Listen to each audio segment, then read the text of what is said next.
सर्वमंगल मांगल्ये शिवे सर्वार्थ साधिके शरण्ये त्र्यंबके गौरी नारायणी नमोस्तुते। प्यारे मित्रों, जय सियाराम, जय माता दी।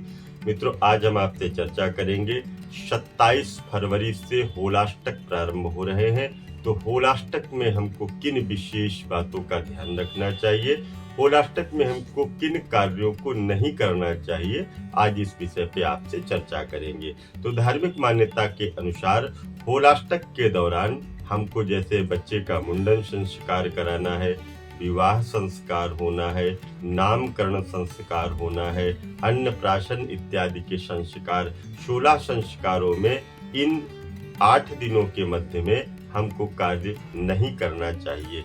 ऐसी मान्यता है कि कार्य करने से इसके परिणाम अच्छे प्राप्त नहीं होते हैं। यदि कोई नया वाहन आप खरीदने जा रहे हैं तो भी होलाष्टक में आप उस नए वाहन को ना खरीदें। होलाष्टक लगने से पहले उसकी बुकिंग करा सकते हैं।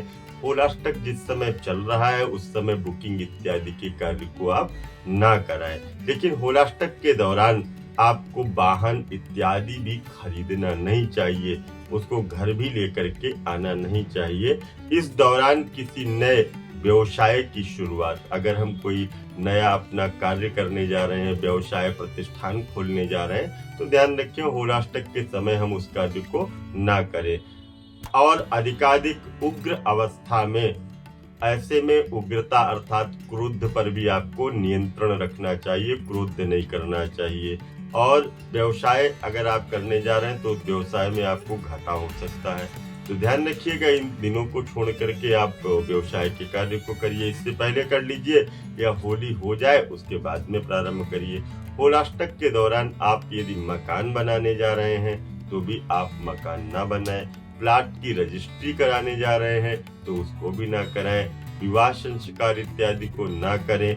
और मकान बनवाने का काम अगर आप होलाष्टक से पहले करने जा रहे हैं तो इसमें ठीक है, परंतु होलाष्टक शुरू होते ही आपको, अगर मकान बनाने के लिए जा रहे हैं तो आपको नहीं करना चाहिए। व्यवसाय के शुरुआत इस बीच में नहीं करना चाहिए।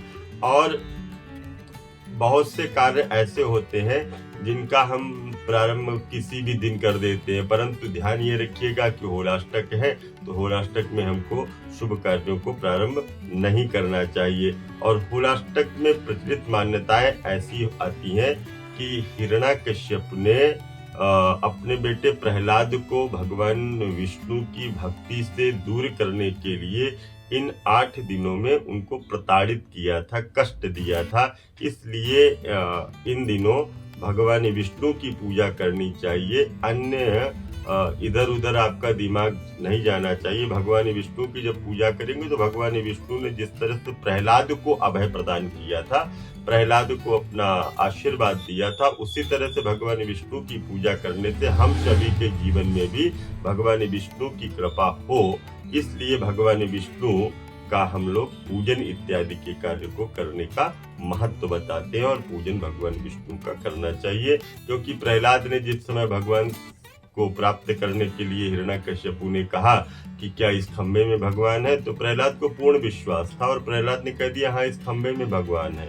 तो प्रहलाद ने जैसे ही कहा कि इस खंबे में भगवान है, तो भगवान ने उसी समय उस खंबे के अंदर से ही नरसिंह के रूप में प्रकट हुए थे। इसलिए भगवान विष्णु का पूजन करने से व्यक्ति की समस्त प्रकार की मनोकामनाएं पूर्ण होती हैं और भगवान विष्णु समस्त भक्तों का कल्याण करते हैं। मित्रों, हमने आपको बताया है कि होलाष्टक में हमको किन किन कार्यों को नहीं करना चाहिए। अगर आप चाहते हैं किसी भी प्रकार का पूजन पाठ, एक अनुष्ठान या कालसर्प दोष की पूजा या गृह प्रवेश की पूजा या और अन्य बहुत से जितने भी धार्मिक अनुष्ठान होते हैं उनका आयोजन हमारे यहाँ किया जाता है। पुनः मिलूंगा एक नए वीडियो में, तब तक के लिए दीजिए इजाजत। जय माता दी, जय मां गंगे।